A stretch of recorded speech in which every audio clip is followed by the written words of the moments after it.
Muito boa tarde a todos. Vamos dar início à nossa audição. Começo por cumprimentar o auditado, que é o Sr. Professor Dr. António Correia de Campos, que é atualmente o Presidente do Conselho Económico e Social e que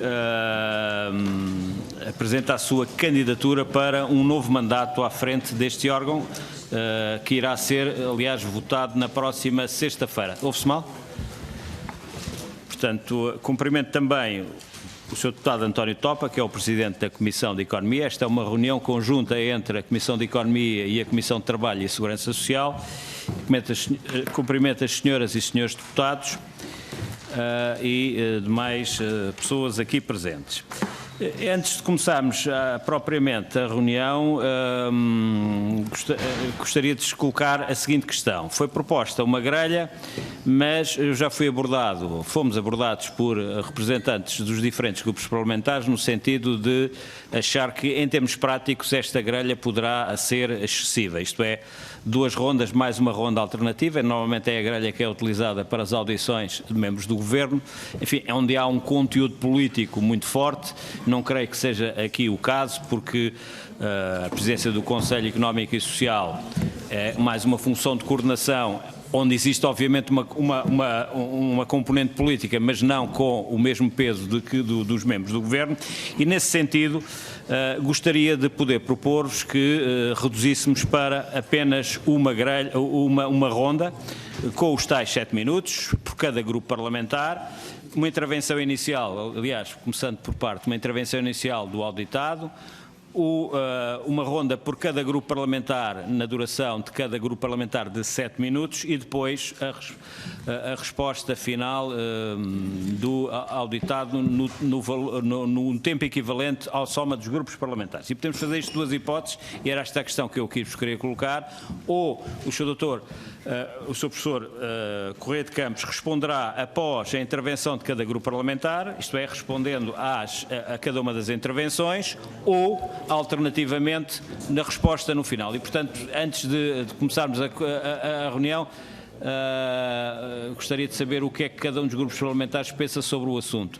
Eu vejo ali do parte do Bloco de Esquerda do PCP este sinal que significa uma resposta global, parte do Partido Socialista, e portanto creio que há consenso e, portanto, recapitulando, uma intervenção inicial por parte do Sr. Professor Correia de Campos. Tenho aqui 5 minutos, mas obviamente eu acho que poderá haver aqui alguma tolerância, até porque já conseguimos reduzir substantivamente a duração previsível da reunião, e depois 7 minutos a cada grupo parlamentar, e no final uma resposta conjunta também do Sr. Professor Correia de Campos às questões que forem colocadas e no equivalente à soma destes 7 minutos por grupo parlamentar. Nesse sentido, e sem mais demoras, tornando a cumprimentar o Sr. Professor, eu dava-lhe a palavra para que pudesse fazer esta exposição inicial no tal tempo de 5 minutos, com uma pequena tolerância, naturalmente. Muito obrigado.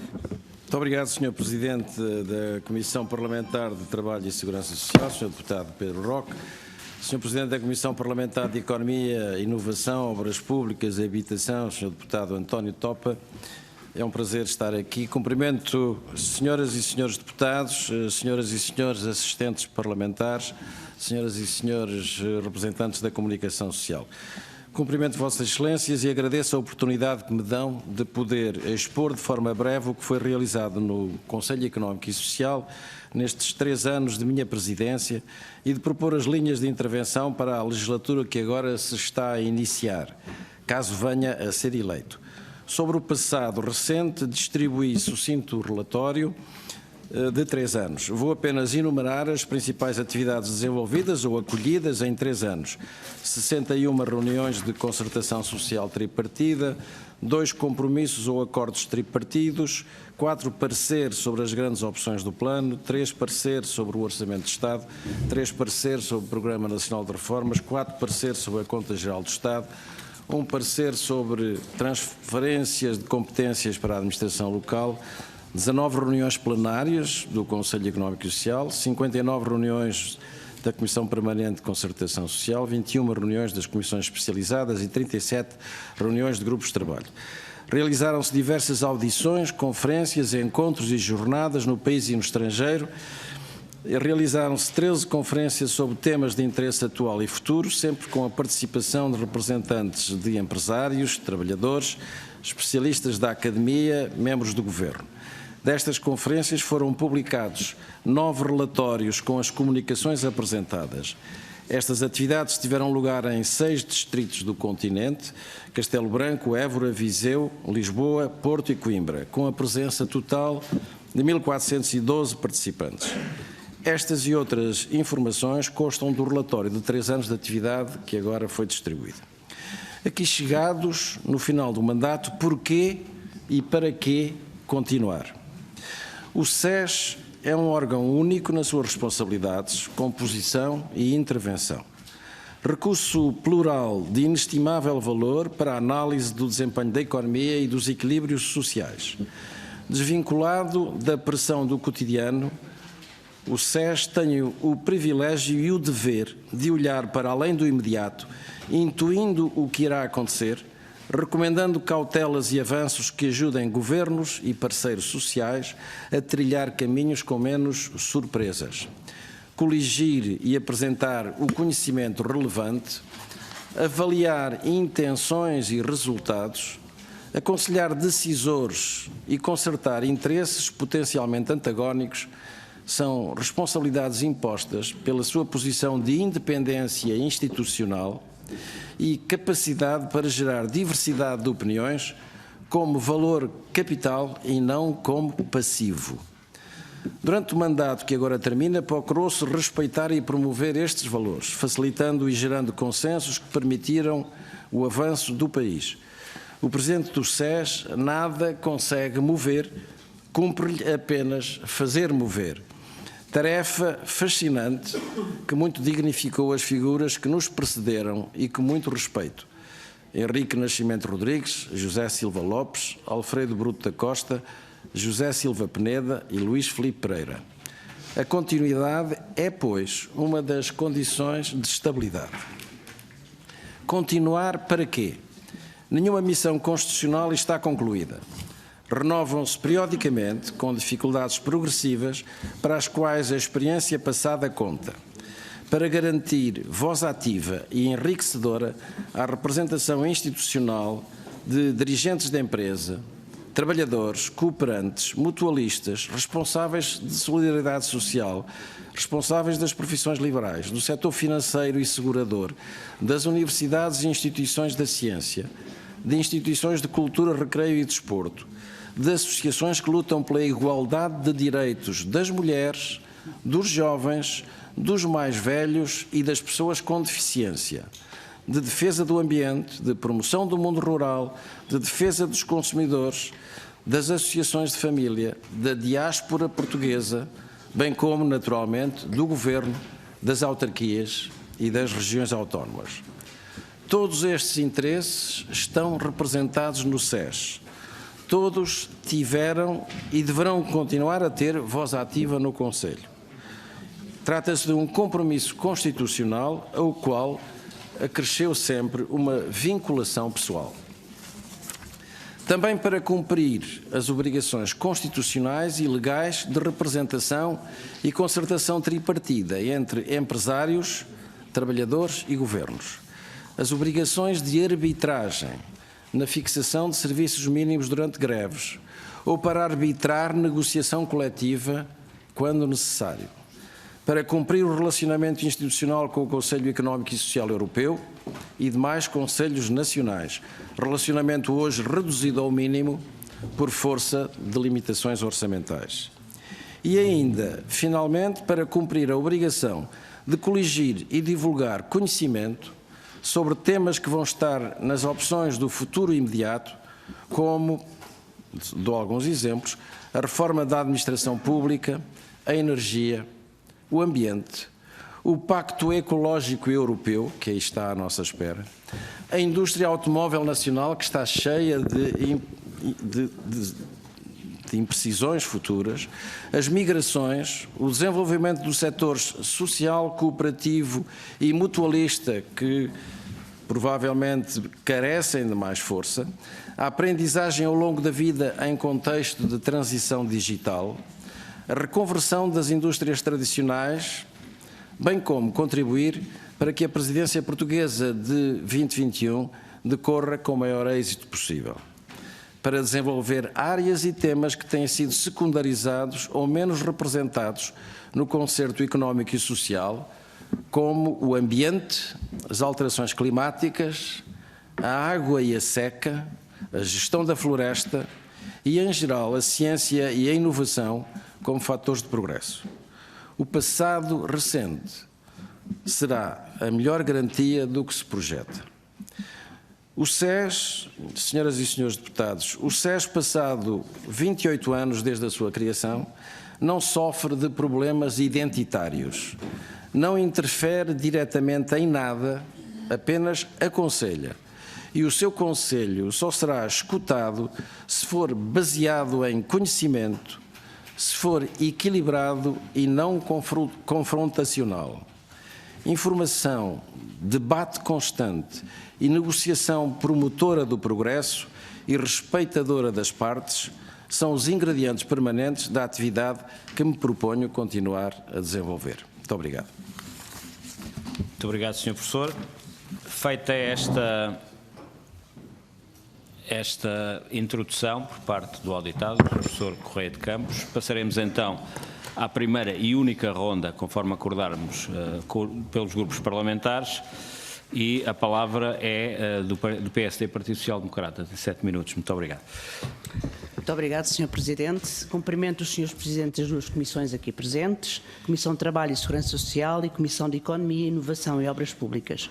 Cumprimento também as senhoras e os senhores deputados.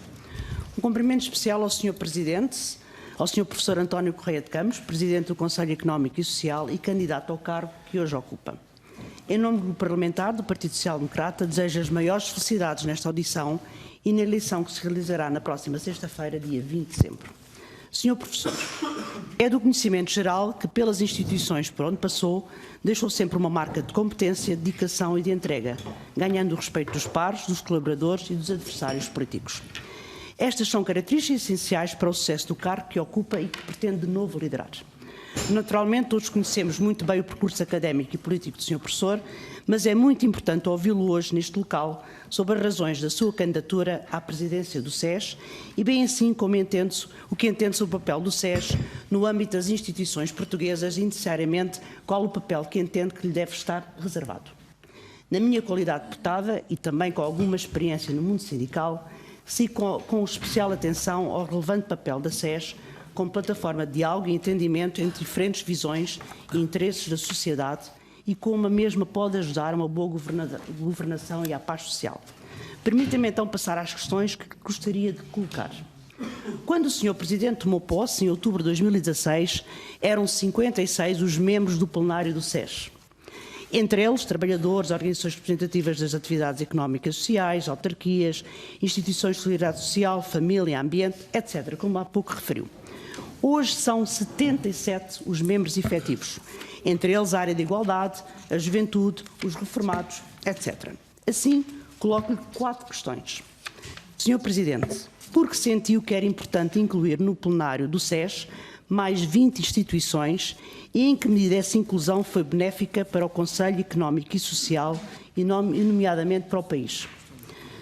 Segunda, Sr. Presidente, na Europa temos o SES, Conselho Económico, Social e Europeu, que se equipara ao SES. Pergunto, não considera da maior importância existir um trabalho de maior e de melhor articulação entre as duas instituições de forma a potenciar eventuais sinergias entre estes dois organismos? Como considera que pode ser desenvolvida esta cooperação de forma a beneficiar ambos os organismos? Terceira, Sr. Presidente, todos sabemos da importância da valorização profissional, nomeadamente a formação e o reforço de competências dos trabalhadores portugueses.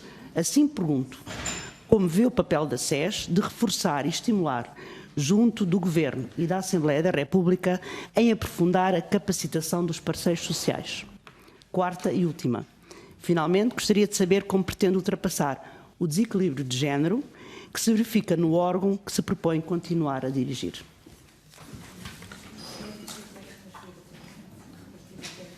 Sim, percebi que vai repartir com o Sr. Deputado Eduardo Teixeira, faz favor.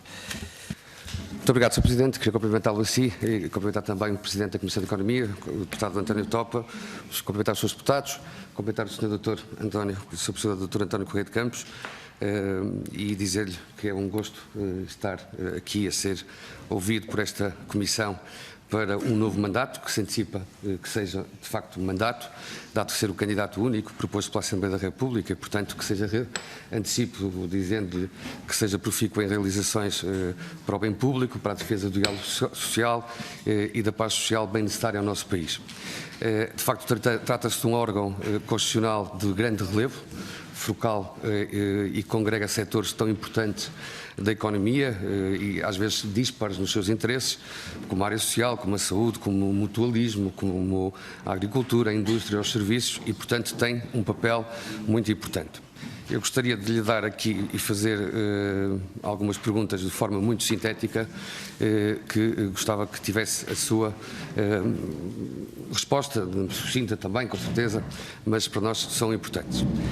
Vimos hoje, ou pelo menos ontem, a apresentação do Orçamento de Estado e será a realidade que terá o Conselho Económico e Social dentro de pouco tempo e está previsto uma baixa das previsões do Governo no crescimento económico. Hoje mesmo, já passado, mesmo antes de 24 horas, venho o Banco de Portugal rever para essa baixa para ainda mais baixa, para 1,7, menos 0,2 décimas, e portanto continuamos a pensar, tratar-se de um crescimento pouquinho e que Portugal tem de crescer muito mais. E portanto também isso é algo que preocupa o Conselho Económico e Social, com certeza, e a pergunta que lhe faço é, enquanto Presidente do SES, o que é que acha que pode e deve ser feito para Portugal crescer mais? Portugal necessita de facto de crescer muito e muito mais. A segunda pergunta tem a ver com a legislação do trabalho. A lei do trabalho tem sido alterada várias vezes nos últimos tempos, não nos últimos anos, na última década, e a sofrer várias mutações. Mas algumas têm a ver com a ótica, muitas dos trabalhadores, o que é correto. Mas nem sempre são feitas no sentido dos empresários, dos empreendedores, dos criadores, no fundo, de riqueza nacional também. E, portanto, pergunto-lhe, no âmbito do SES, órgão que preside e que porventura presidirá, qual a sua visão sobre este assunto. Enquanto Presidente também do SES, e a terceira pergunta, terá que encontrar consensos, como disse, muito dispares entre a sociedade portuguesa. Como disse a minha colega deputada, hoje são mais membros, eram 56, são 77 membros, sei que houve um grande esforço para encontrar soluções para setores não representados dentro do SES, mas também tem que fazer acordos e promover dentro do seu seio, apesar de haver uma reunião tripartida entre três partes, do qual o senhor não fará parte, mas que acompanha, o que é que acha que será necessário para esta construção da paz social. E faço-lhe essa pergunta de forma clara porque no ano 2018 houve algo que foi único, que foi uma discriminação dos salários portugueses entre o setor público e o setor privado ao nível do salário mínimo. E, portanto, sei que isso poderá ser corrigido e deverá ser corrigido muito em breve, mas hoje temos o salário mínimo diferente, no privado com 600 euros e no público com 635 euros e, portanto, há uma discriminação que gostava de perguntar-lhe, não foi objeto do SES, foi objeto da concertação social, mas o Presidente do SES, com certeza, tem um papel supra nessa matéria e, portanto, se tem opinião quanto a esse assunto. E também, por fim, e última pergunta, porque o tempo também está a terminar, fazer-lhe uma pergunta muito sumária. O aumento do SES enquanto órgão foi para colmatar os setores não representados, e muito bem, mas dentro dos setores representados há confederações sindicais e confederações patronais ao nível do serviço, ao nível do imobiliário e sindicais ao nível dos sindicatos independentes que têm hoje a maioria dos representados da sociedade portuguesa e, portanto, fazer-lhe essa pergunta se concorda. Sabemos que também poderá ter que ser por alteração legislativa, mas no SES não propriamente e, portanto, isso será na concertação social. Como é que vê essa realidade? para o futuro mandato e em que ponto está aberto a que os setores que estão representados, mas que não estão totalmente representados na sua representatividade, possam vir a estar representados no Conselho Económico e Social. Muito obrigado. Muito obrigado. Passaríamos então a palavra ao Partido Socialista, que eu creio que também irá dividir por dois os seus deputados. Sra. Deputada e Vice-Presidente da Comissão de Trabalho, Catarina Marcelino, e o Sr. Deputado Ascenso Simões. Sra. Deputada, tem a palavra. Muito obrigada, Sr. Presidente, senhoras e senhores deputados. Professor Correia de Campos, é um gosto tê-lo aqui hoje, sabendo que será candidato a um novo mandato à frente do SES. O trabalho que fez ao longo destes 4 anos é um trabalho que reconhecemos como muito positivo e julgo que o professor Correia de Campos deu uma importância ao SES e uma notoriedade ao SES fora de uma visão apenas do Conselho Permanente de Concertação Social. E isso eu julgo que é de valorizar. A sua dedicação ao conhecimento e à informação e também à territorialização, uma visão de descentralização territorial das conferências, dos encontros que realizou, promovendo depois um conjunto de documentos, que são documentos muito importantes para pensar os setores e as políticas e os desafios estratégicos do país, são, na minha opinião, um trabalho importantíssimo que fez e que espero que num próximo mandato possa aprofundar, indo a temas que aqui referiu, que me parecem muito importantes, como o ambiente, as questões da energia e as questões do terceiro setor, para referir algumas que o ouvi aqui referir, passa a redundância.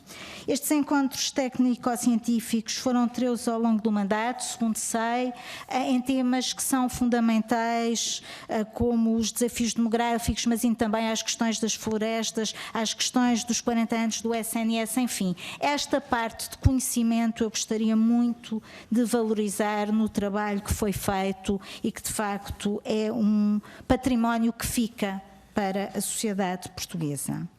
Também gostava de lhe perguntar, e agora mesmo fazendo uma pergunta e pondo uma questão, qual é a sua visão, porque o professor também falou na sua intervenção destas questões e são questões muito importantes. Perguntar-lhe se considera que o papel do SES na promoção da negociação coletiva e na resolução dos conflitos através dos tribunais arbitrais, se aquilo que está a ser feito e que tem sido feito é suficiente, que se do ponto de vista das atribuições que tem são suficientes ou se podíamos ir mais longe nas atribuições nestes campos, que são campos muito importantes naquilo que são as relações laborais na sociedade portuguesa, quer na proteção da contratação coletiva, quer na definição, por exemplo, dos serviços mínimos para as greves. Gostava que nos falasse um bocadinho do papel do SES nestas questões do mundo do trabalho, são questões muito importantes. Também lhe queria perguntar se em matéria de formação das entidades que compõem o SES, se o Conselho podia ir mais longe, nomeadamente ao nível da concertação social. Também era uma questão que já foi colocada, mas que eu queria reforçar. E, por último, perguntar-lhe, relativamente a esta última alteração legislativa, que aqui também já foi referida, que aumentou o número de entidades que estão no Conselho Económico e Social, se julga que o SES está bem representado do ponto de vista daquilo que são os vários setores da sociedade portuguesa e como é que vê esta representatividade cruzando com os desafios que coloca para o seu próximo mandato, nomeadamente relativamente às questões do ambiente e às questões da ciência e da inovação. Muito obrigada e desejo-lhe felicidades para a eleição. Muito obrigado, Sr. Presidente. Sr. Professor António Correia de Campos, é um enorme gosto estar aqui consigo hoje nesta audição. Eu gostaria de recuperar uma curta frase que o Sr. Professor disse na sua primeira intervenção e que me parece muito relevante. O SES não tem problemas existenciais. Efetivamente, o SES não tem problemas existenciais, mas o SES já teve problemas existenciais no passado.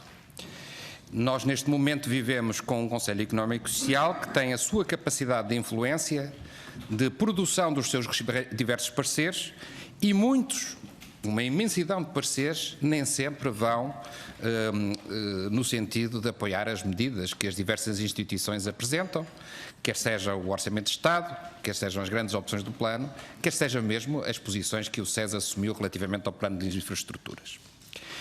A primeira questão que eu gostaria de colocar ao Sr. Professor, numa abordagem mais ampla do papel do SES nos dias de hoje, é se o SES é, neste momento, ainda uma instituição com todas as competências e atribuições que poderia ter num contexto de um mundo cada vez mais ligado em rede e cada vez mais integrado em espaços internacionais. Ou seja, como é que o SES vê as implicações europeias permanentemente nas economias e se tem as ferramentas suficientes para monitorizar a aplicação do direito europeu, por exemplo, no espaço nacional. A segunda questão tem muito a ver com esta leitura tripartida, ou seja, o SES enquanto elemento de promoção da concertação social, o SES enquanto elemento que aborda as questões de natureza económica e o SES que elabora também sobre as políticas de desenvolvimento regional. Foi assim que nasceu o SES há quase 30 anos, nesta leitura tripartida, e como é que atualmente o SES desenvolve a sua própria atividade. Nós temos a consciência de que as questões de rendimentos e preços são as questões que mais atravessam o trabalho, digamos assim, da estrutura do SES. Também temos consciência que as questões relacionadas com a economia vão também ocupando muito do trabalho do SES, mas as questões do desenvolvimento integrado do território, as questões que dizem respeito à leitura do futuro, não um futuro de curto prazo, um futuro de longo prazo do desenvolvimento do território, as questões que dizem respeito à seca, as questões que dizem respeito ao despovoamento, as questões que dizem respeito à concentração do capital humano e da inteligência, as questões que dizem respeito à sustentabilidade das universidades, todas estas questões são questões que estão neste terceiro elemento da competência do SES. E, por último, Sr. Professor, eu gostaria que nos dissesse se não entende que estamos em condições, que o país está em condições de poder avançar no âmbito da concertação social para uma maior autonomia dos parceiros no sentido da afirmação de acordos entre parceiros. Nós olhamos sempre para a concertação social como o espaço onde o Governo é o elemento que ajuda a decidir as partes, se há já condições para que seja o Presidente do Conselho Económico e Social a assumir esse papel com mais amplitude, no sentido de podermos verdadeiramente ter a sociedade a tomar nas suas mãos uma parte muito significativa das decisões e das propostas para o futuro, encontrando equilíbrios entre estas mesmas partes. Portanto, Sr. Professor, era isto que eu gostaria de lhe colocar, numa visão mais teológica, se quiser, do Conselho Económico e Social, agradecendo muito os últimos 3 anos da sua atividade em prol do país e o trabalho que desenvolveu enquanto Presidente do Conselho Económico e Social. Muito obrigado. Muito obrigado, Srs. Deputados. Passamos então ao Bloco de Esquerda. Tem os mesmos 7 minutos. Faz favor, Sr. Deputado. Muito obrigado, Sr. Presidente. Cumprimento a si, cumprimento o Sr. Presidente da Comissão Parlamentar de Economia, Inovação e Obras Públicas e cumprimento de maneira especial, em nome do Grupo Parlamentar do Bloco de Esquerda, o professor António Correia de Campos, a quem naturalmente formulo desejos de que, sendo eleito, tenha um mandato coroado de sucesso. Sobretudo agradeço também, em nome do Grupo Parlamentar do Bloco de Esquerda, a sua disponibilidade para a sua disponibilidade pessoal, que sempre envolve naturalmente escolhas na vida e, portanto, isso deve ser estimado pela Assembleia da República e queria exprimir isso. E, finalmente, queria pedir-lhe antecipadamente desculpa por, pouco depois da minha intervenção, ter que me ausentar, porque estou num trabalho de um grupo de trabalho que me requer a minha presença pouco depois e, por isso, não queria que fosse mal entendida a minha saída. Sr. Professor Correia de Campos, nós acompanhamos com muita atenção as posições e os relatórios que têm vindo do Conselho Económico e Social e reconhecemos a marca do seu mandato como Presidente nessa produção, quer do ponto de vista da produção, enfim, documental, quer do ponto de vista da produção política e social que o Conselho Económico e Social tem vindo, de que tem vindo a ser ator. Valorizamos, como é bem sabido, uma visão sobre a política económica que não é feita a partir de uma perspectiva estreita das finanças públicas, mas sim envolvendo todos os atores que na sociedade representam o trabalho, representam a economia produtiva, representam a intervenção social, o combate às desigualdades, a preocupação ecológica e a preocupação pela sustentabilidade. E vemos no Conselho Económico e Social uma instituição que procura justamente o envolvimento destes diversos atores sociais em estratégias nacionais de resposta a estes desafios.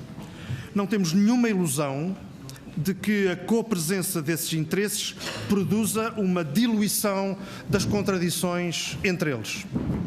E temos uma visão, como que temos procurado reiterar ao longo do tempo, uma visão acima de tudo fiel à Constituição da República, que não atribui à concertação social um papel que se sobreponha ou se substitua ao Parlamento, designadamente em matéria laboral. Portanto, sabe o Sr. Professor que tem sido esta a nossa posição e queremos, neste mesmo momento, reafirmá-la em homenagem à clareza. Creio, e era sobre isto que gostaria de o ouvir, que gostaríamos de o ouvir, e para isso ficará também nesta sessão alguém que representa o Grupo Parlamentar do Bloco de Esquerda com participação direta nesta matéria. Há alguns desafios que se colocam e eu elenco-os.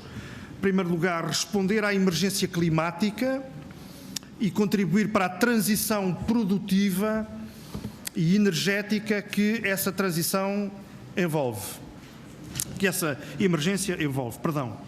Segundo lugar, equilibrar as relações de trabalho e combater as desigualdades que permanecem, designadamente as desigualdades salariais e as novas formas de exploração e de deslaboralização das relações de trabalho que são parte do nosso presente. Terceiro lugar, combater e erradicar a pobreza. Quarto lugar, garantir a igualdade de género e combate a todas as discriminações. Quinto lugar, o mundo da deficiência e da alternativa no campo da vida independente. Finalmente, sexto lugar, se não me engano, responder ao desafio do envelhecimento, que envolve, bem o sabemos, a multiplicação de doenças crónicas e o enorme desafio de ter respostas para o aumento das pessoas dependentes e dos seus cuidadores. E cabe aqui uma primeira pergunta para terminar, Sr. Professor Correia de Campos, senhoras e senhores deputados, cabe aqui uma primeira pergunta, que é de saber, na sequência do que já foi perguntado por outros grupos parlamentares, qual é a avaliação e a disponibilidade que o Sr. Professor Correia de Campos gostaria de manifestar relativamente à representação do universo dos cuidadores informais no Conselho Económico e Social. Mas, acima de tudo, gostaria de ouvir, relativamente aos desafios que enunciei e, eventualmente, a outros que lhe pareçam mais relevantes, que iniciativas é que podemos contar que o SES, sob a sua presidência, venha a tomar para este efeito. Uma vez mais o queria cumprimentar e uma vez mais lhe queria pedir desculpa pela minha saída extemporânea, mas que se prende como razões parlamentares. Muito obrigado. Muito obrigado, Sr. Deputado José Manuel Pureza. Passamos então a palavra ao Grupo Parlamentar do Partido Comunista Português, a Sra. Deputada Diana Ferreira. Tem a palavra, Sra. Deputada. Muito obrigada, Sr. Presidente. Cumprimento também o professor Correia de Campos, em nome do Grupo Parlamentar do Partido Comunista Português. Agradeço já também a intervenção inicial que fez, que penso que em alguns aspectos foi bastante esclarecedora, bem como também deixar o agradecimento pelo documento que foi distribuído, com o conjunto das atividades que foram realizadas pelo SES, algumas com algum detalhe, mas também que coloca aqui uma preocupação do SES relativamente às suas instalações. Está aqui uma última folha com algumas preocupações que não deixamos aqui de sinalizar, porque nos parece que também é algo que pode ser aprofundado se o professor Correia de Campos assim o entender fazer na sua intervenção, bem como também, e aproveitava também para abordar a questão dos meios humanos neste momento disponíveis no próprio SES, para perceber a realidade concreta. Temos aqui discriminado naturalmente o número de pessoas, mas importava fazer aqui também uma avaliação sobre esta realidade e também pedimos naturalmente ao professor Correia de Campos essa mesma opinião. O Conselho Económico e Social tem, naturalmente, atribuições previstas na Constituição da República, tem diplomas próprios que determinam um conjunto das suas funções. Aliás, um diploma de 91 que já foi alterado por diversas vezes, mas que determina bem também quais são as funções do Conselho Económico e Social, bem como também havendo as atribuições específicas do Presidente do Conselho Económico e Social, em que há matérias, naturalmente, que nós iremos colocar mais à frente, que percebo que poderá dizer que, considerando funções de coordenação e de representação que tem, poderá não falar em nome do SES, mas de qualquer forma pedia que desse uma reflexão e uma opinião sobre matérias que iremos já efetivamente abordar. Em 2017 foi feita também uma alteração de alargamento da composição do SES, com a introdução de várias entidades, de vários setores da sociedade, e também, seja por exemplo, com a questão do associativismo, com a questão do Conselho Nacional da Juventude, do Conselho das Comunidades Portuguesas, a FNAG também, representantes de organizações representativas de reformados, de pensionistas, de aposentados, ou de organizações representativas de imigrantes, ou seja, houve um alargamento de representação do SES que naturalmente enriquece aquela que é a discussão que é feita, no nosso entender, mas pedíamos que o professor Correia de Campos aqui também pudesse fazer de alguma forma, desse também uma opinião e uma reflexão sobre este mesmo alargamento e sobre este enriquecimento da discussão que daqui também resulta, dizendo também, naturalmente, se há dimensões e setores da sociedade, e considerando aquelas que são as funções também de consulta e de discussão e de reflexão que o próprio SES tem, se há dimensões ou setores da sociedade que deveriam também estar representadas no SES e que neste momento não estão, e que poderia também ajudar a participação desses setores da sociedade neste mesmo órgão. Nós não podemos, considerando até as funções de um ponto de vista da avaliação e da reflexão da realidade económica e social, não podemos aqui também nesta intervenção deixar de colocar um conjunto de preocupações que temos.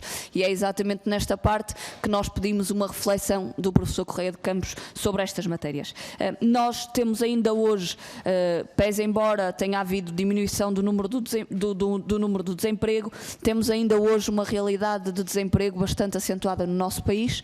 Temos também uma realidade de precariedade ainda, com números significativos, tanto na administração pública, na qual houve um programa para regularizar esses vínculos, que ainda não está concluído, pese embora já devesse estar concluído há bastante tempo, mas que não regularizou a totalidade dos vínculos precários que persistem na administração pública, mas uma realidade de precariedade também no setor privado, sobre a qual importa também intervir, garantindo que a todas as necessidades permanentes corresponde um vínculo efetivo e garantindo também estabilidade na vida dos trabalhadores e das suas famílias.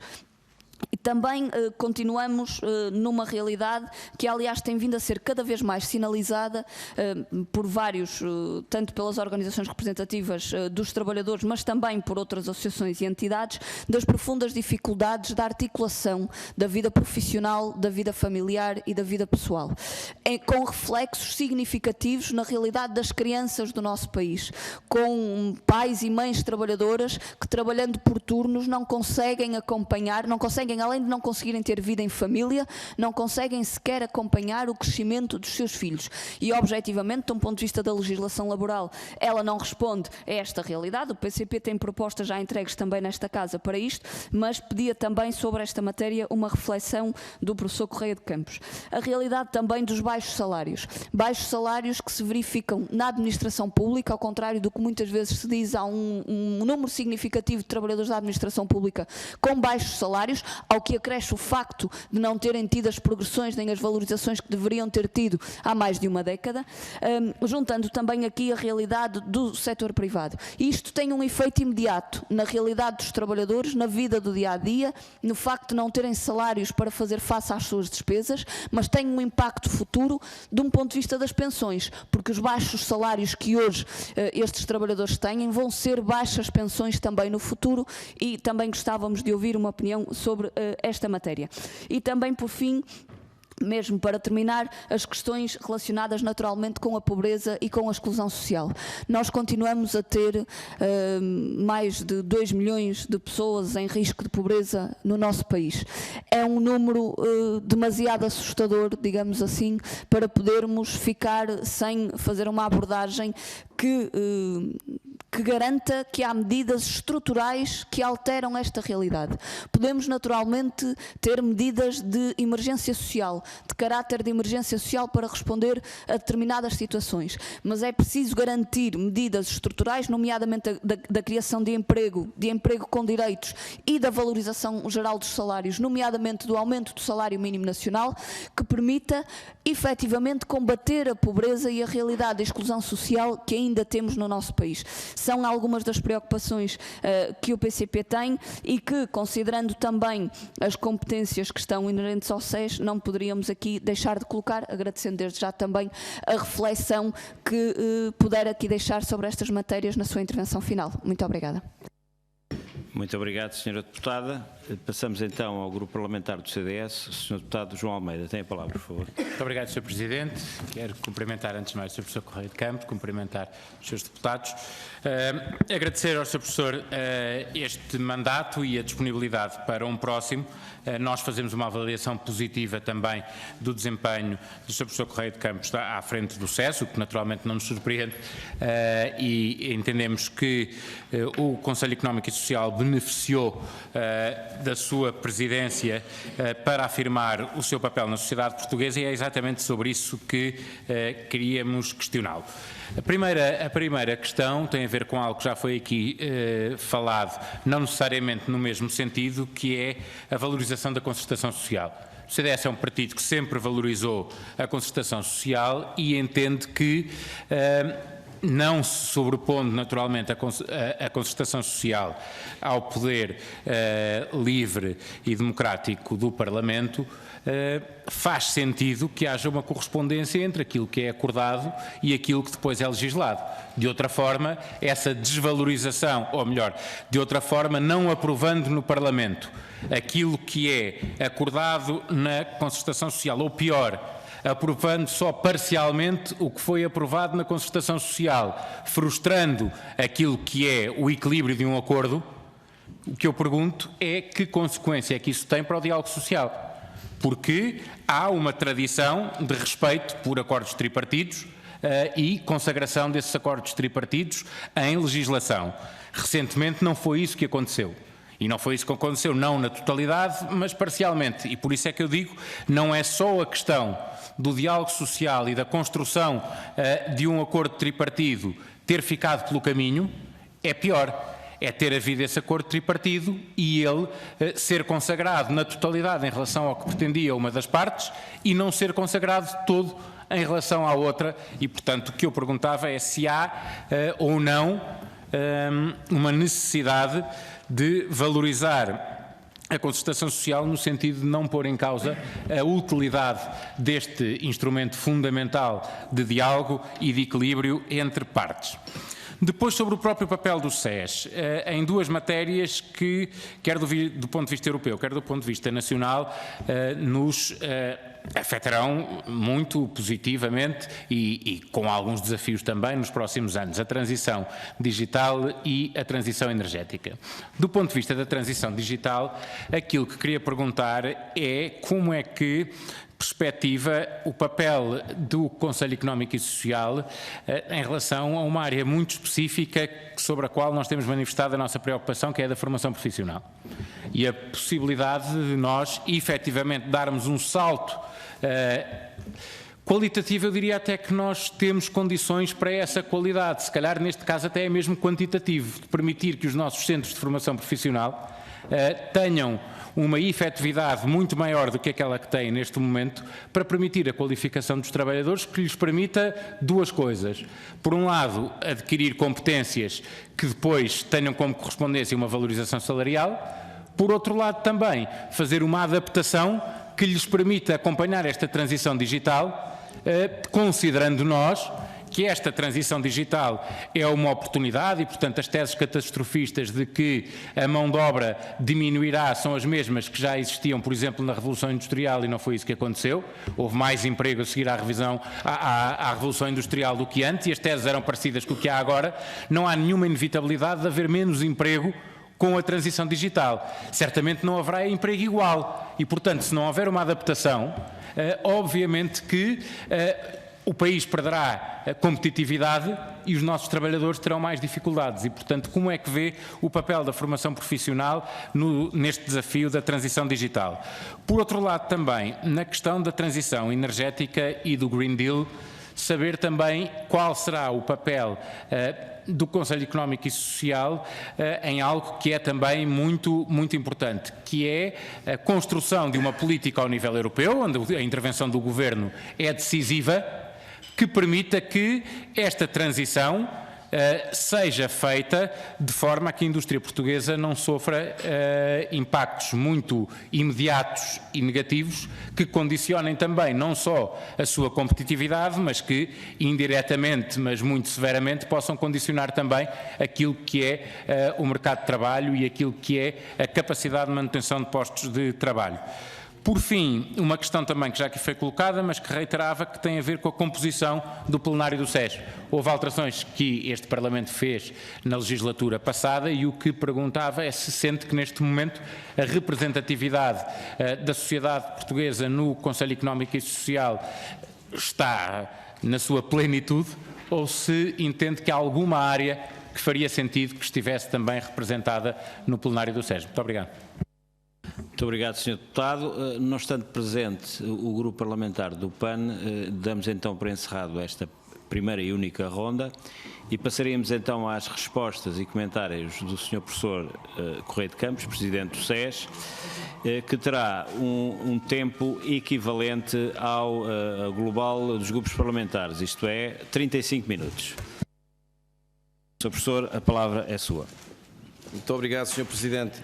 Eu pedia, antes de começar, pedia para acolherem estas duas coleções para cada uma das comissões, para os presidentes, e os presidentes farão para os seus escritórios, para a sua biblioteca. Nós procurámos, ao longo dos 3 anos passados, enviar sempre aos membros das comissões parlamentares e aos presidentes, a todos os presidentes e aos presidentes dos grupos parlamentares e aos presidentes dos partidos, enviar sempre esta documentação. É certo que ela está disponível também em formato digital na nossa página, mas de qualquer forma eu não queria deixar de não trazer aqui uma coleção completa, uma vez que ela foi hoje aqui tão referida e agradeço muito as referências positivas que foram dadas.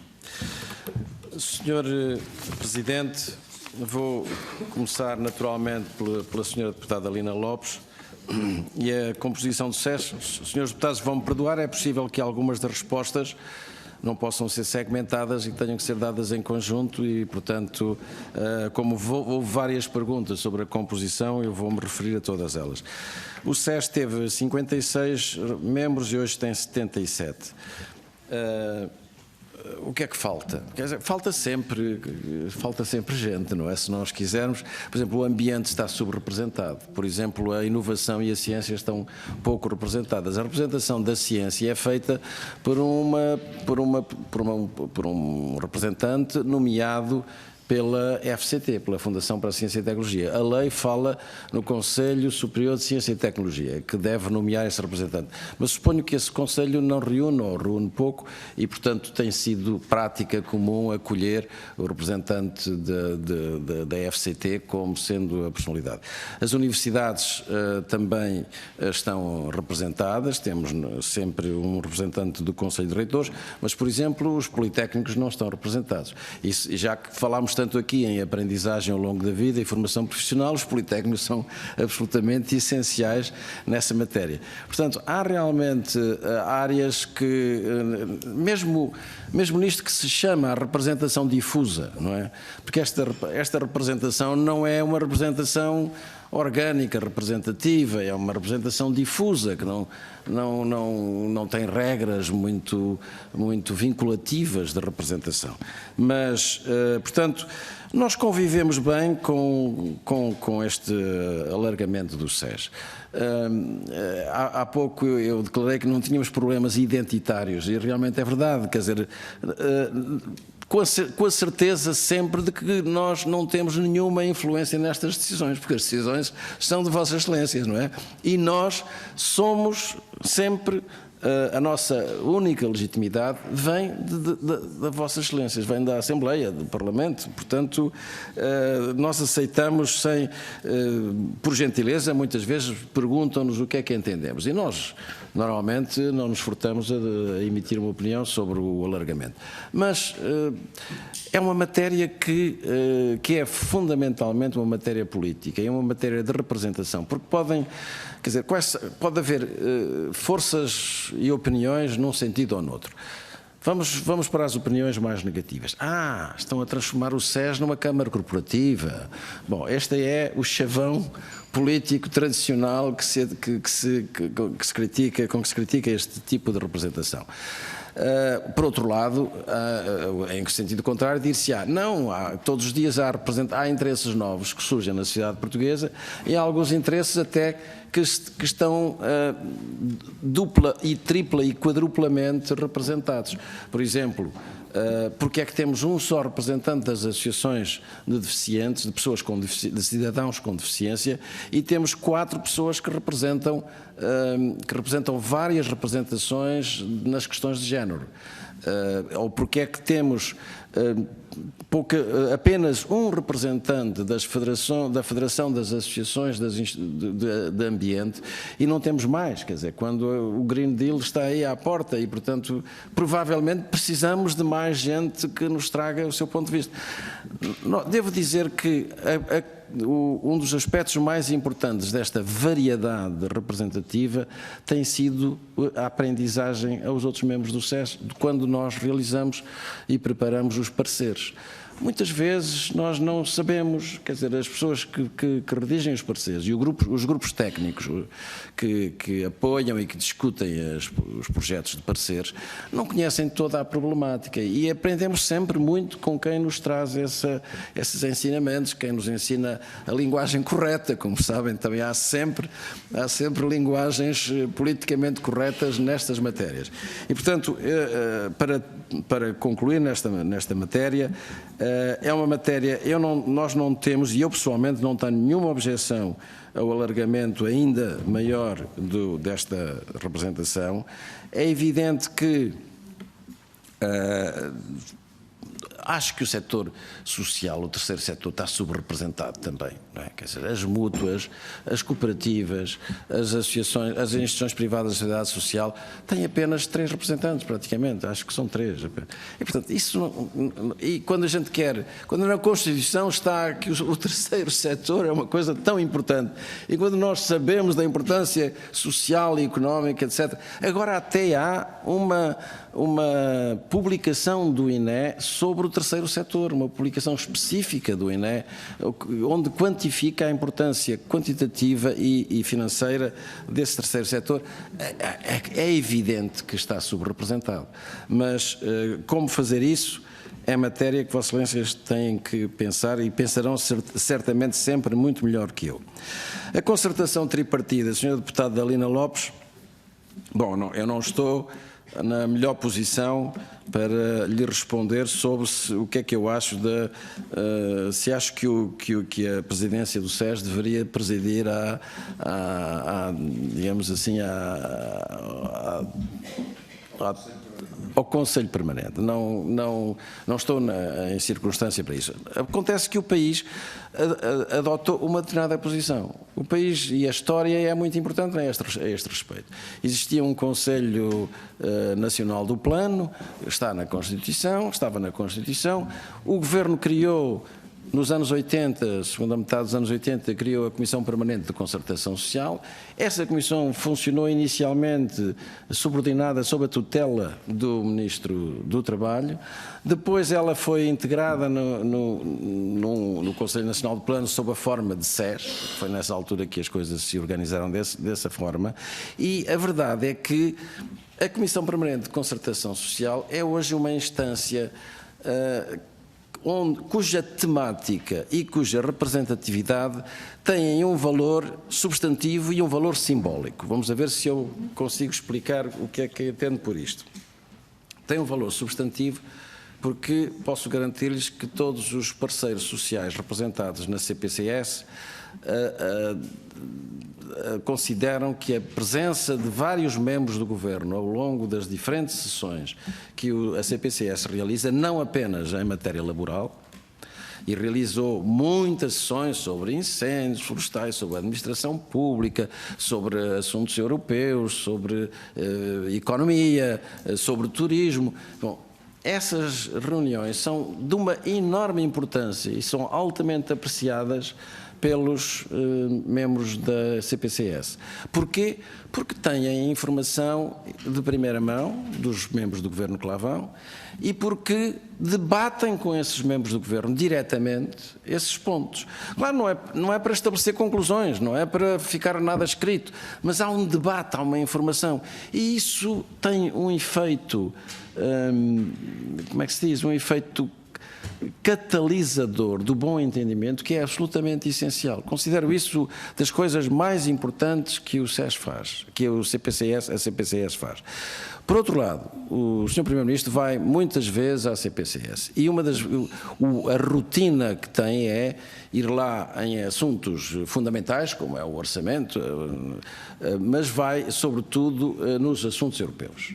E antes de cada presidência europeia, duas vezes por ano, o Sr. Primeiro-Ministro vai ao SES. E garanto-vos, essas reuniões são das reuniões mais interessantes que os parceiros podem ter, quer dizer, porque normalmente o Primeiro-Ministro vai acompanhado com ministros dos estrangeiros, ou secretários de Estado dos Assuntos Europeus, ou outros membros do Governo, e expõem os temas de circunstância, os temas que estão em discussão, e expõem-no de uma forma extremamente útil para os parceiros sociais que bebem, como diz o povo, bebem do fino, isto é, estão ali realmente a ter informação de primeira mão, em primeira mão. Eu acho que isto é um sinal de funcionamento adulto das instituições. As instituições que funcionam desta forma têm um funcionamento adulto. É evidente que podem chegar cá fora os parceiros sociais e dizer ao microfone tudo o que lhes interessa e que não tenha nada a ver com aquela reunião. Isso é também comum, como provavelmente têm apreciado. Mas a verdade é que as coisas correm bem e também, tanto quanto eu posso garantir, o ambiente interno é normalmente muito saudável.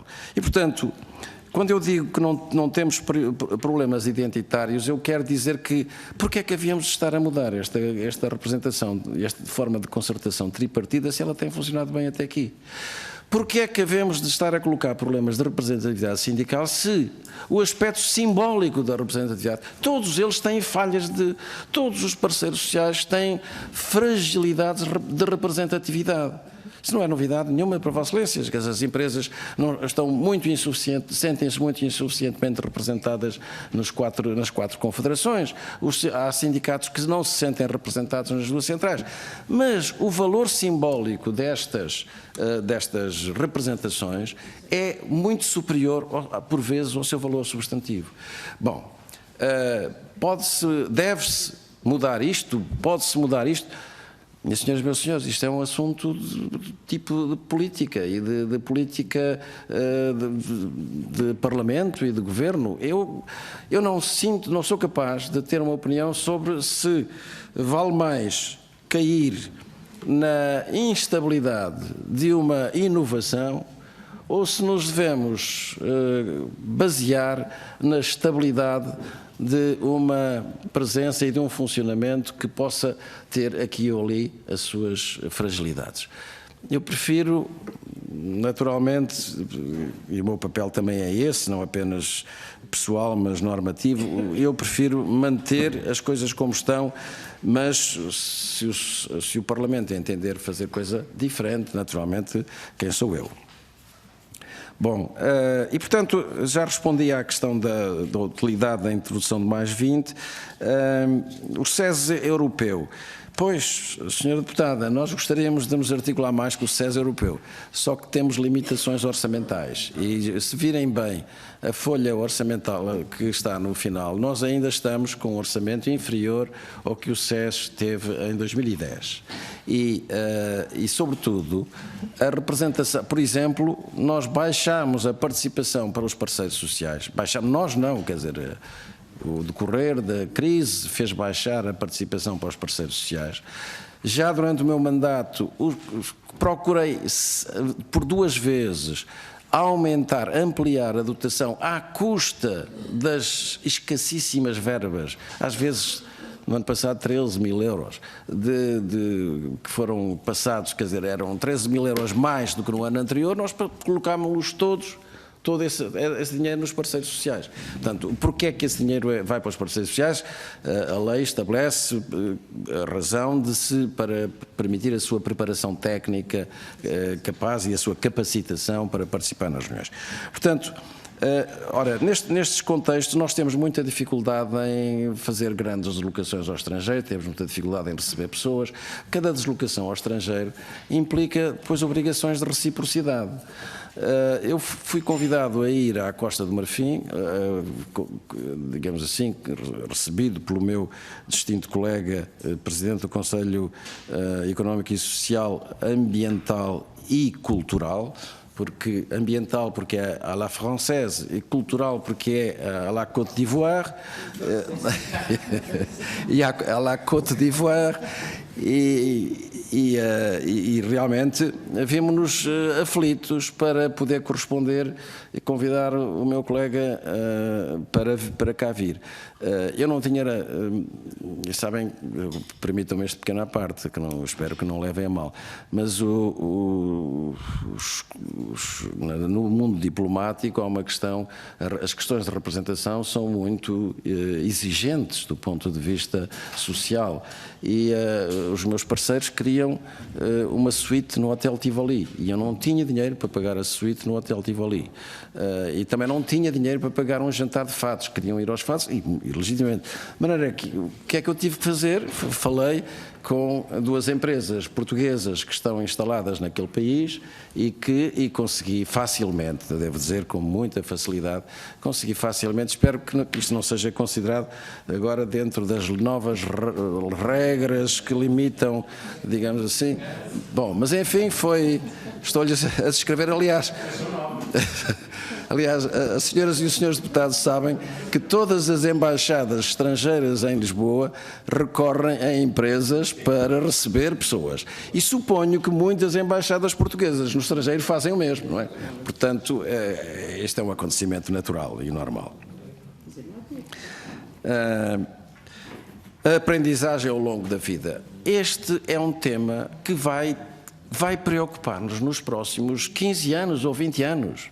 Nós fizemos um encontro sobre aprendizagem ao longo da vida, que foi um encontro muitíssimo interessante, em Viseu, onde tivemos 3 antigos ministros da Educação, tivemos uma série de personalidades de grande qualidade, pusemos os politécnicos, pusemos o Conselho de Reitores, pusemos a Associação das Escolas Profissionais, trouxemos os 2 grupos rivais, que é a formação da educação ANCEP, não é? Que é da Educação Nacional, que é do Ministério da Educação, e o IEFP, e portanto provavelmente sabem que há uma disputa, não, uma disputa larvar, nada à superfície, mas há uma certa discussão larvar entre a ANCEP e a IEFP, porque incidem, quer dizer, ou melhor, disputam os mesmos recursos e portanto se vai mais recursos para uma instituição, naturalmente menos recursos para outra instituição.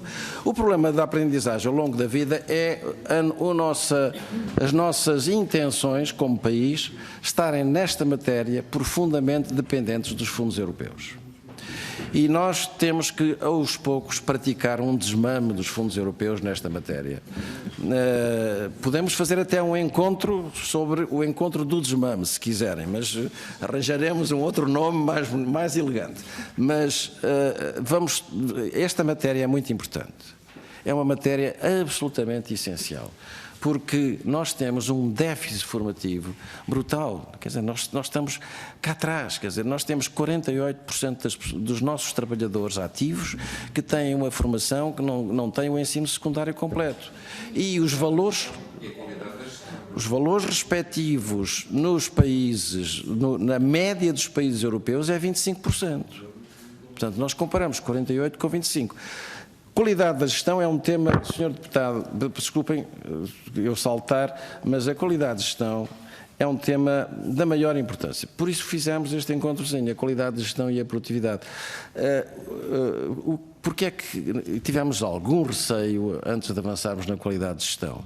Porquê? Porque há um tabu, quer dizer, nós todos sabemos que os nossos gestores têm déficits formativos, mas que também sabemos que há muitos gestores que, tendo déficits formativos, são fantásticos gestores e altamente capazes e com uma capacidade de luta e de energia. Como é que isto se equaciona? Quer dizer, por acaso tivemos muita sorte, foi um dos nossos vice-presidentes, o professor Alberto Castro, que ajudou a organizar isto no Porto. Ele conhecia bem o ambiente, ele conhecia bem os gestores, ele conhecia bem o tecido empresarial e o encontro correu muitíssimo bem. E hoje são os parceiros empresariais que nos falam sobre a qualidade de gestão. Já não precisamos nós de andar a dizer é preciso olhar, a produtividade é muito importante, mas é preciso olhar a qualidade de gestão. Não, já não precisamos ser nós. São os parceiros que nos vêm dizer, até os parceiros empresariais, que nos vêm chamar a atenção para isso. Portanto, teve um papel educador, enfim, de divulgador, que nos apraz muito verificar. Desequilíbrio de género, já há pouco referi, mas é uma matéria com a qual, sobretudo aqui, nós temos aprendido muito. Devo dizer, não foi apenas ao nível da linguagem politicamente correta, mas foi também ao nível da linguagem e, sobretudo, ao nível do conteúdo. Eu acho que as representações, as 4 representantes das organizações de mulheres, eu não sei se pode dizer assim, mas acho que sim, têm sido excelentes, têm facultado excelentes contributos e, portanto, continuamos a pensar que é absolutamente importante. Sr. Deputado Eduardo Teixeira, o Orçamento de Estado prevê uma baixa do crescimento económico de 1,7%. Se eu estou preocupado com esse 1,7%, prevê não, quer dizer, para os anos seguintes, não é? Para os anos seguintes, para este ano, para o próximo ano. Primeiro ano é 2,0%. Bom, Sr. Deputado, eu estou habituado, há muitos anos já, a que as instituições internacionais e, sobretudo, os comentadores económicos internacionais sejam pessimistas, porque ser otimista é a coisa pior que há no mundo. Um comentador ou uma instância internacional que seja otimista, quer dizer, se porventura não se confirma a previsão otimista, é o descrédito total da instituição, é o descrédito do comentador. Se o comentário foi pessimista, já ninguém se lembra. Se o resultado for acima do previsto, já ninguém se lembra. Toda a gente se esqueceu, ninguém é criticado por isso. Portanto, eu penso que muitas, quer dizer, é evidente que há tendências, nós sabemos que há muitas instabilidades no comércio internacional, vamos ver como é que agora os acordos, ao que parece assinados recentemente entre a China e os Estados Unidos vão prosseguir, vamos ver como é que corre a saída dos ingleses do Brexit, como é que vão correr as negociações que vão começar em fevereiro, que são muito demoradas, vão ser muito demoradas e muito difíceis, vamos ver como é que a Alemanha vai solucionar a sua crise de baixo consumo, enfim, há muitas incertezas no panorama internacional, mas, e portanto, e naturalmente que essas incertezas se refletem todas em nós. Isso não tínhamos dúvidas. Agora, eu olho para estes números com a relatividade ou a relativização de quem sabe que quem os apresenta não pode apresentar números positivos, muito positivos, mas porque tem receio naturalmente, entre outras coisas, tem receio de vir usar números errados. Mas o que fazer? Foi o que o senhor deputado perguntou. O que fazer? Olha, senhor deputado, o mais importante de tudo é a estabilidade. E os 4 anos passados e a intervenção do Presidente da República, quando referiu insistentemente, quase obsessivamente, a palavra estabilidade, é um fator da maior importância. Não há economia que progrida se há laivos de instabilidade. Quer dizer, não é possível. Instabilidade política, começa por ser estabilidade política. E, portanto, o mais importante é a estabilidade, porque a estabilidade está ligada, como disse muito bem, à paz social, não é? Quer dizer, a paz social vem da estabilidade. Podemos discutir, podemos serrar para um lado e para o outro, podemos negociar, podemos não negociar, podemos romper. Tudo isso pode acontecer e tudo isso acontece. Mas, desde que haja estabilidade, é o mais importante. Legislação do trabalho, nós tivemos, sobre a legislação do trabalho, quer dizer, nós não podemos andar todos os anos a mudar as leis do trabalho, não é? Houve uma grande mudança da legislação do trabalho na última legislatura. Essa mudança foi aprovada no ano terminal da legislatura. Boa ou má, e eu penso que é genericamente boa essa mudança.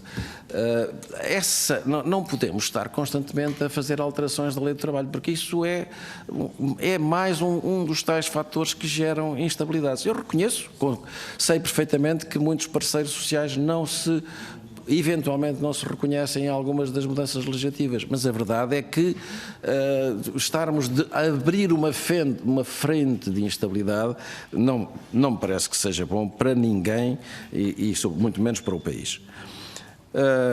Requisitos de paz social, discriminação entre o setor público e o setor privado. A matéria dos 635 euros, os 635 euros do setor público não foram debatidos no Conselho Económico e Social, porque são da alçada do Governo e, portanto, funciona o Ministério das Finanças.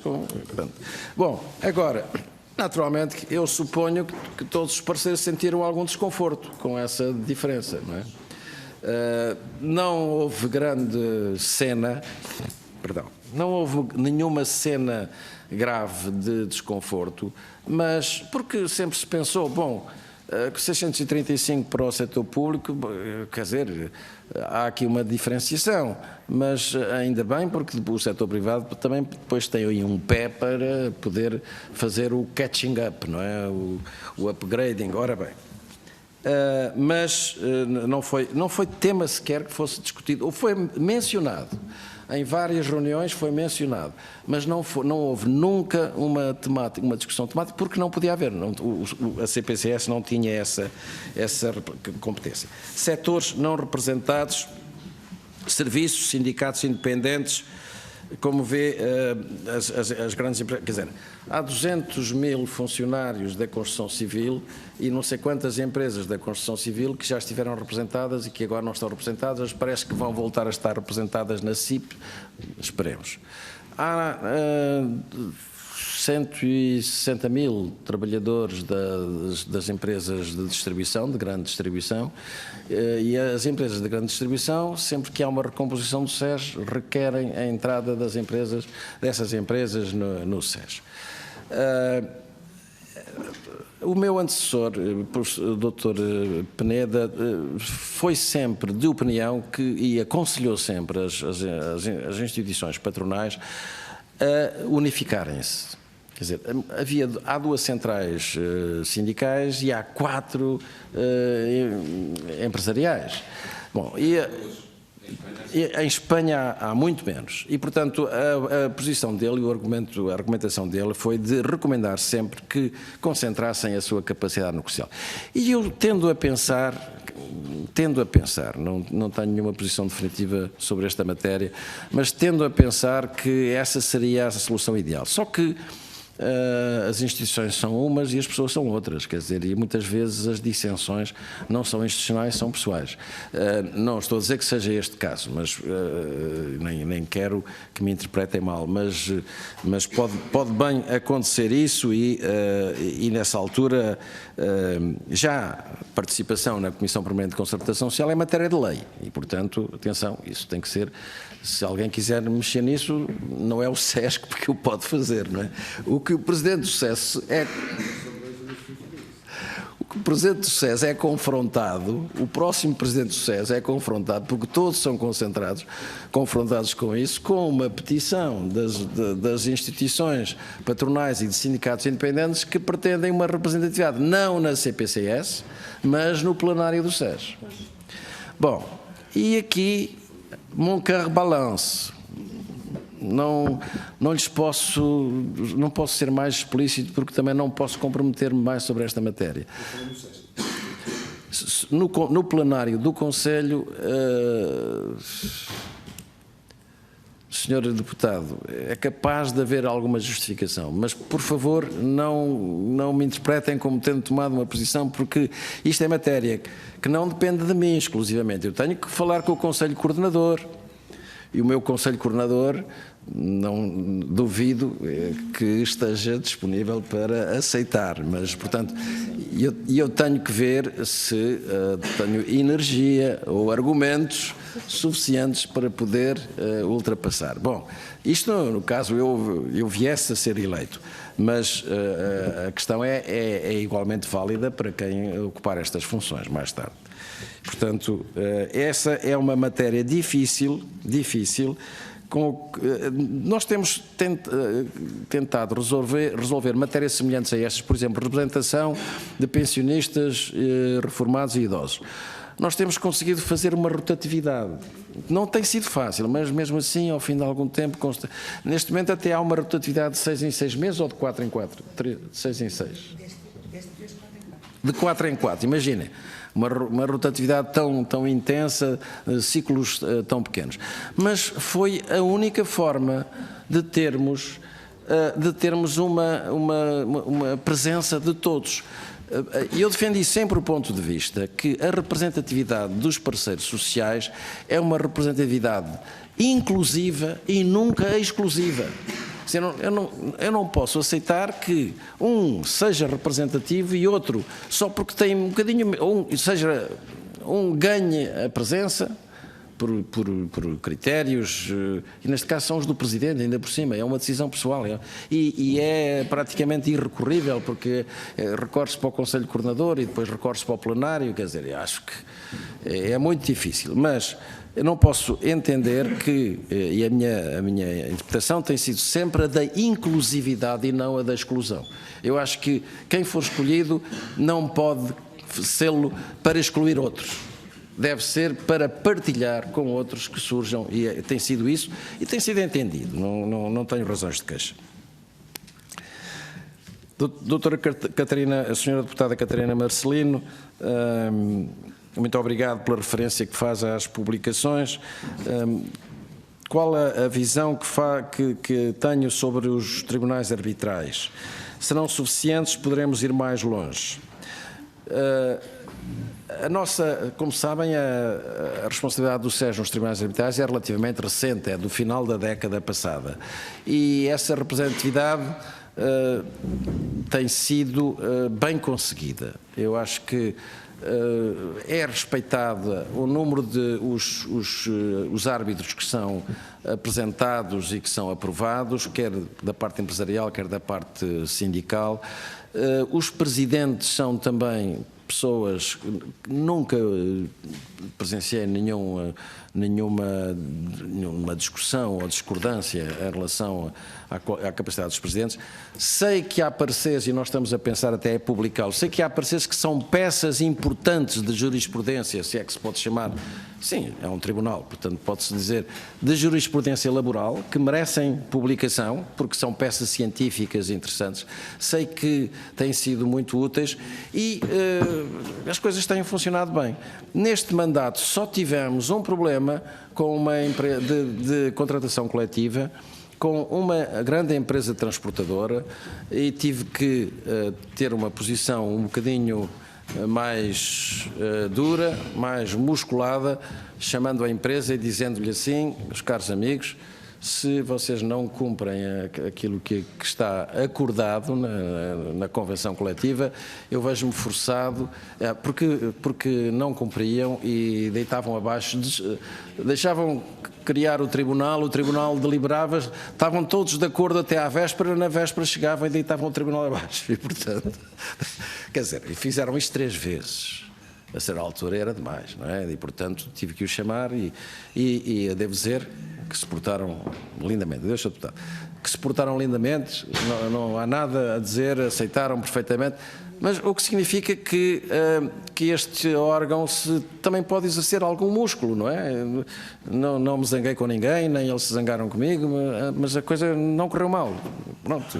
Claro, evidentemente que Portugal é um país pequeno, a gente se conhece sempre amigo de amigo e vai falando, vai negociando com vias diplomáticas e acabamos por ter bons resultados.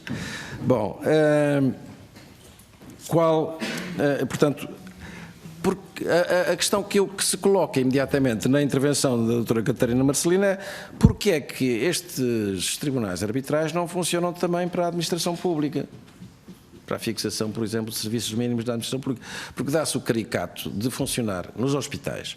Os hospitais EPE são empresas. Os hospitais EPE, a decisão sobre os serviços mínimos das greves nos hospitais é tomada nestes tribunais arbitrais. Mas a decisão sobre os serviços mínimos dos hospitais que não são EPE, das instituições que não são EPE, é tomada no Ministério das Finanças, na Direção-Geral de Emprego e Função Pública, ou não, enfim. Portanto, ainda por cima, sem nenhum caráter arbitral. Agora um novo Ministério, exatamente. E, portanto, e sem uma visão arbitral. E, portanto, eu não tenho nenhuma objeção se o Governo quiser, ou a Assembleia quiserem culminar ao SES, aos Tribunais Arbitrais do SES, essa intervenção. Nós temos tudo preparado, a máquina está montada, não há problema nenhum para podermos acolher isso e suponho que até se ganharia alguma coisa. Mas também não sei quais são os inconvenientes que podem vir. Eu admito que os Ministros das Finanças, quaisquer que eles sejam, de quaisquer governos, digam: não, isso eu vou perder o controle sobre a greve, não, nem pensar nisso e tal. Bom, temos que ser realistas e, portanto, de qualquer forma, da nossa parte, não há qualquer espécie de objeção.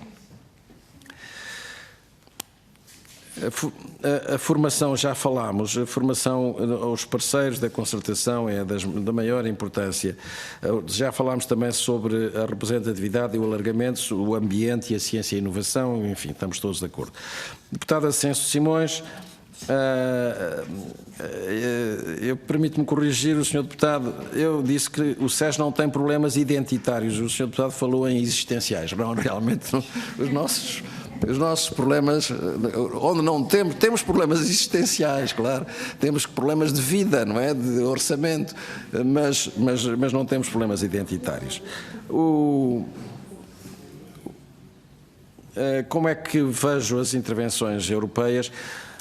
Os Conselhos Económicos e Sociais não estão na moda na Europa. Não estão. E não estiveram na moda durante a crise. Agora, saídos da crise, talvez comecem a estar na moda outra vez.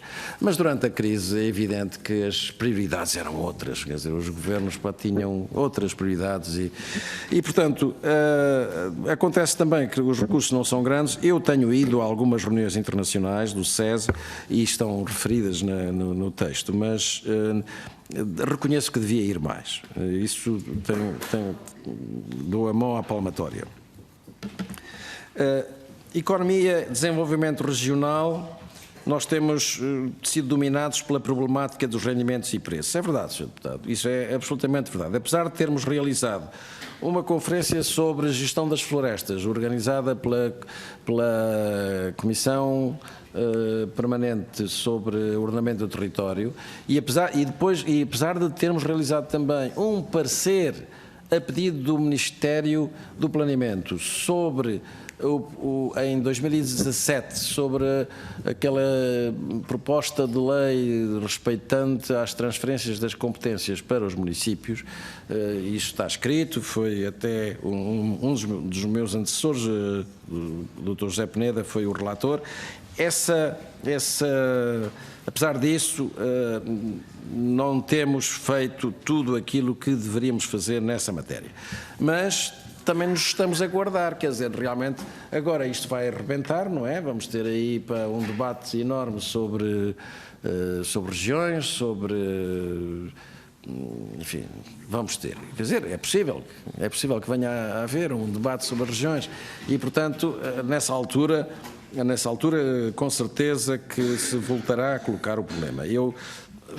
Apenas a Comissão João Cravinho pediu um depoimento, o que eu fiz foi um depoimento, aliás, apressado, porque não tinha muita preparação, mas não contribuímos mais. Mas, realmente, os temas da seca, viram que um dos nossos textos é sobre a água, não é? É sobre a água e é um dos temas, um dos documentos técnicos mais bem elaborados que nós realizamos nestes anos. É um documento de altíssima qualidade, vale a pena lê-lo. Portanto, também já respondi à questão de mudarmos o modelo tripartido para o modelo suponho que já não é necessário. O Sr. Deputado Vice-Presidente José Manuel Pureza não se encontra presente, mas mencionou vários pontos. Um deles que me parece que merece alguma discussão.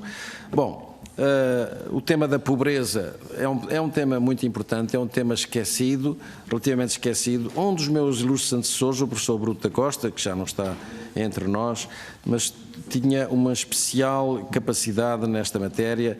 Eu reconheço que não tenho seguido essas pisadas, porque porventura tem a minha atenção sido absorvida por outras matérias que eu tenho entendido prioritárias, mas provavelmente o SES terá que fazer alguma coisa nessa matéria. O envelhecimento, fizemos um encontro sobre envelhecimento, sobre as perspectivas demográficas. Abordámos em primeiro lugar a natalidade, abordámos em segundo lugar o envelhecimento e é necessário abordar agora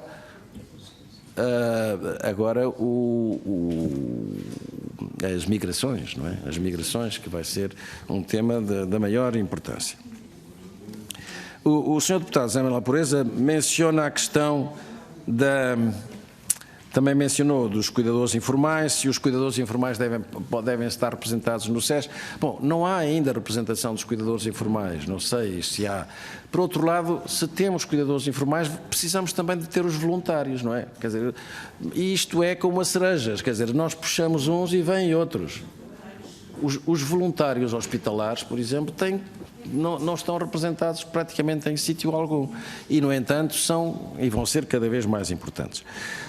Mas o tema para qual a concertação, o Sr. Deputado José Manuel Pureza lembrou, a concertação não se sobrepõe ao Parlamento. Eu penso que nunca a concertação se sobrepôs ao Parlamento. O episódio que ocorreu de o Parlamento ter discordado de uma proposta da concertação social foi decidido como tinha que ser, pelo princípio da hierarquia política, da hierarquia dos órgãos. O Parlamento decidiu e o que o Conselho Económico fez depois fez uma adenda ao acordo. Fez uma adenda onde atualizou e onde inseriu a conclusão final. Portanto, isto não é drama nenhum. Quer dizer, acho que isto é um comportamento normal.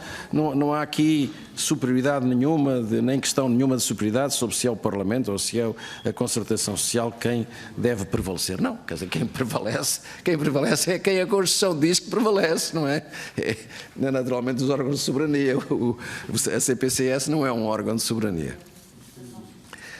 Agradeço também as sugestões que deu sobre temas. Senhora Deputada Diana Ferreira É evidente que nós temos instalações, temos uma vivendazinha muito interessante, mas já é insuficiente, é verdade. Mas também, olha, Sr. Deputado, não nos queixamos muito. No meu gabinete, quando chove muito, tenho que pôr um balde, mas...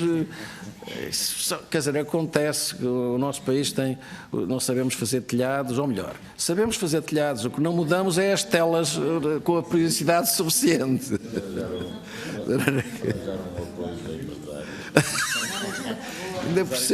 Ainda por cima não podemos arranjar apoios desse estilo. Isso é muito importante porque não podemos fazê-lo, não é? Quer dizer, de maneira nenhuma. Claro. Bom, já falámos sobre o associativismo, sobre a juventude, sobre a reflexão sobre o alargamento, também já foi mencionada. Foi pedida a minha opinião sobre a precariedade e se a administração pública ainda não... Porque é que ainda não está concluída a precariedade, se eu concordo com isto? Senhora Deputada, na altura em que começou a movimentar-se o processo de determinar a precariedade na função pública, eu fiz declarações públicas dizendo o seguinte: o Estado é que tem que dar o exemplo, dizia eu. Portanto, eu acho que isso é primário, quer dizer, se o Estado quer acabar com a precariedade nas relações laborais, tem que ser ele próprio a começar a dar o exemplo. Isso não há volta a dar-lhe. E, portanto, podemos discordar, discutir e referir que há dificuldades, mas, então, se havia dificuldades, não se devia ter ido ao ponto a que se foi, que eu não sei se é muito, se é pouco, não me pronuncio sobre isso. O 3 em linha, portanto, a conciliação dos interesses profissionais, individuais e familiares, como sabe, está neste momento a funcionar na Comissão Permanente de Concertação Social um grupo de trabalho presidido por uma senhora membro do Governo, e tenho a informação de que tem funcionado bem e que vai com certeza avançar com propostas interessantes. O trabalho por turnos, eu também vi algures, aliás, nas notícias de hoje, que havia no próprio orçamento havia uma referência ao trabalho por turnos. Portanto, espero que também haja aí alguma, mesmo iniciativa do Governo sobre essa matéria. Baixos salários. Senhora Deputada, um dos nossos problemas mais importantes é o problema dos baixos salários. Então, estamos totalmente de acordo e suponho que os senhores deputados, senhoras e senhores deputados, também coincidem nessa matéria.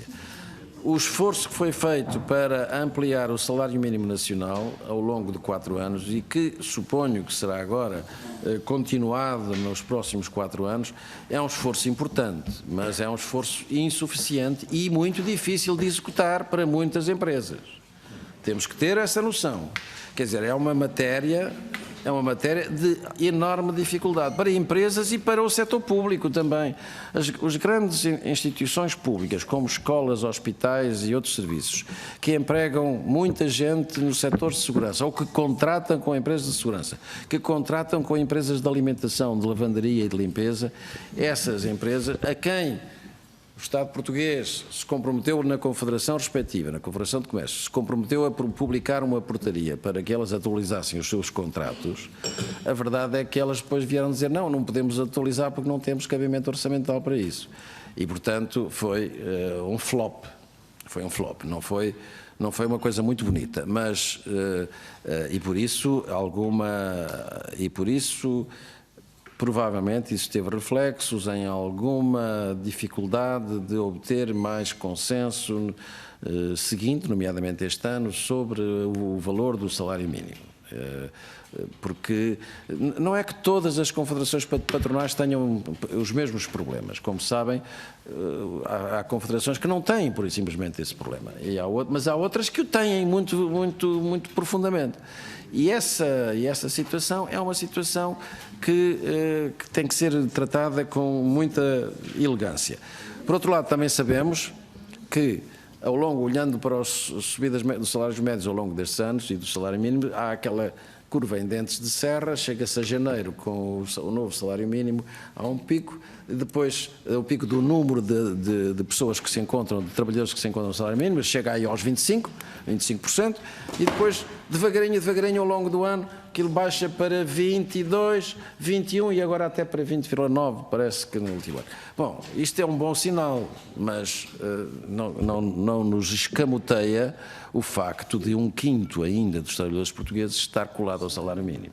Isso é um problema. E também é certo que as subidas do salário mínimo têm forçado um pouco a desengurgitar os grupos profissionais que se encontravam logo acima do salário mínimo, portanto, tem libertado alguma coisa acima, e também é certo, e esta é uma informação que ouvi o senhor anterior Ministro do Trabalho numa das reuniões de concertação social, enquanto que a média de subida dos salários no último ano tinha sido de 2%, ou 2, qualquer coisa por cento, a média da subida dos salários dos trabalhadores que mudavam de empresa era 7%. O que significa que há trabalhadores que estão a ser, com a falta de trabalhadores especializados, estão a ser pescados à linha, não é? E, portanto, para esses oferece-se um salário melhor e, portanto, ora, o que é que pode fazer que se ofereçam salários melhores a todos os trabalhadores? Formação profissional. Não há outra solução, capacitação, aprendizagem ao longo da vida, isso e portanto isto é uma pescadinha de rabo na boca. Se nós não saímos deste ciclo vicioso de não podermos pagar mais porque as pessoas não têm formação suficiente e as pessoas não têm formação suficiente portanto, as empresas não poderem pagar mais por esse facto e não se lhe dá formação profissional, isso então pode vir a criar problemas complicados e algumas das empresas tradicionais do nosso país podem vir a confrontar-se no curto prazo com problemas desses. Como sabem, os tradicionais do têxtil e do calçado, há um grupo que está muito bem, não é? Que se modernizou muito, que está muito bem, e há outro grupo que, porventura, vai entrar em dificuldades, ou já está mesmo em dificuldades. Vou abreviar, sim senhor. Vou terminar. Vou terminar com o Sr. Deputado João Almeida, suponho que não tenho mais ninguém. É a última intervenção.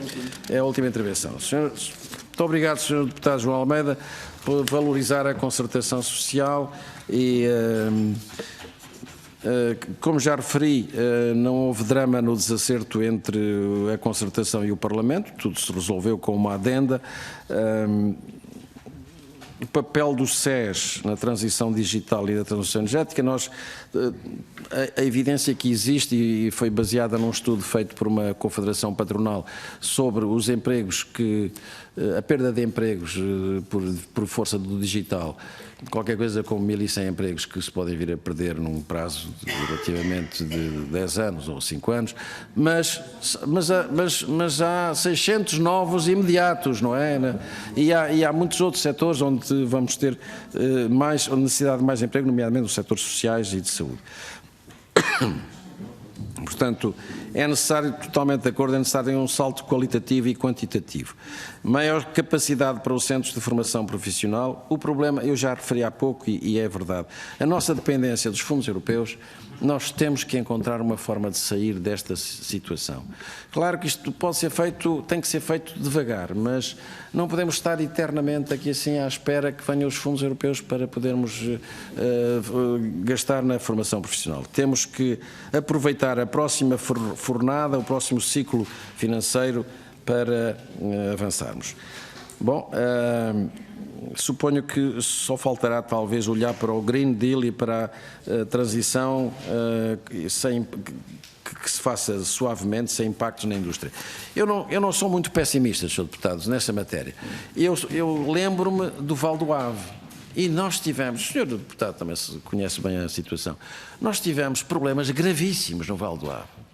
Nós levámos, uma vez, eu estava num encontro da NATO, onde se levou um filme sobre o Val do Ave, a CCDR do Norte levou um filme sobre o Val do Ave quando começou a grande poluição das tintas e as cores que o rio trazia, cores diferentes e tal. E depois fez um esforço enorme de despoluição do Val do Ave, uma iniciativa para trabalhar nessa matéria, e hoje a situação é diferente. Eu suponho que é melhor, não será ainda totalmente resolvida, ainda não está, mas estará certamente melhor, porque naquela altura o rio aparecia com cores diferentes, ainda agora. Bom, mas portanto, a minha ideia é que nós temos que juntar esforços e, quer dizer, trabalhar e em relação... Nós também vencemos o trabalho infantil, não é? Nós vencemos a chaga do trabalho infantil. E, portanto, porque é que não havemos de vencer agora o problema da transição digital? É uma questão de trabalharmos. Sr. Presidente, muito obrigado. Muito obrigado, Sr. Professor. Portanto, termina assim a audição conjunta entre a Comissão de Economia e a Comissão de Trabalho do professor Correia de Campos, indigitado para o Conselho Económico e Social nos termos do regimento. Eu queria agradecer a presença e a prestação do Sr. Professor Correia de Campos e também as publicações que aqui nos deixa, que certamente serão muito úteis para a nossa atividade parlamentar. Muito obrigado e até amanhã. Muito obrigado.